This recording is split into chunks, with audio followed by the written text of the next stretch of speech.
রাজ্যে পালাবদলের পর রং না দেখে কাজ করার সব বার্তা ইতিমধ্যেই দিয়েছে বর্তমান সরকার। তবে তৃণমূল আমলে পরিস্থিতি যে সম্পূর্ণ আলাদা ছিল তা বেশ কিছু অভিযোগে স্পষ্ট।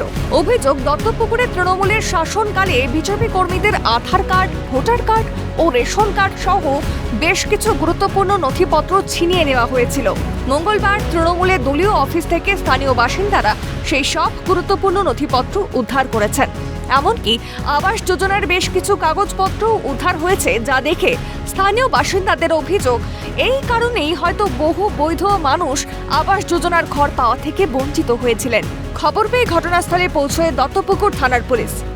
ভিতরে প্রতিবেশী গিয়ে দেখি রেশন কার্ড, আধার কার্ড, ভোটার কার্ড, তারপরে আই কার্ড, দুনিয়ার সব কাগজ রয়েছে ওর ভিতরে।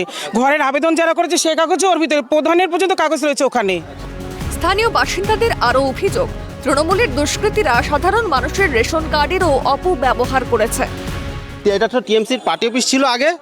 এবার সবাই এলাকার লোকজন মিলে এটাকে আমাদের শীতলা মন্দিরের জন্য এটা ঘর করবে বলে তারা রংঠং করেছে।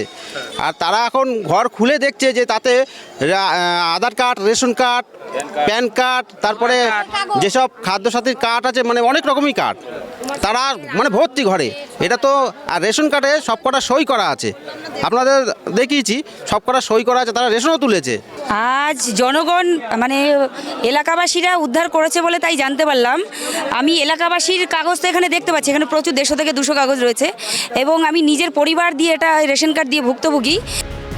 নথিপত্র উদ্ধার হওয়ায় খুশি স্থানীয় বাসিন্দারা। তবে বেশ কিছু অজ্ঞাত পরিচয় ব্যক্তির নথিপত্র উদ্ধার হয়েছে, যা তৃণমূল আমলে বঙ্গের রাজ্য রাজনীতিকে তোলপাড় করা অনুপ্রবেশ ইস্যুর স্মৃতি উস্কে দিয়েছে। উপশীলের রিপোর্ট, ক্যালকাটা নিউজ।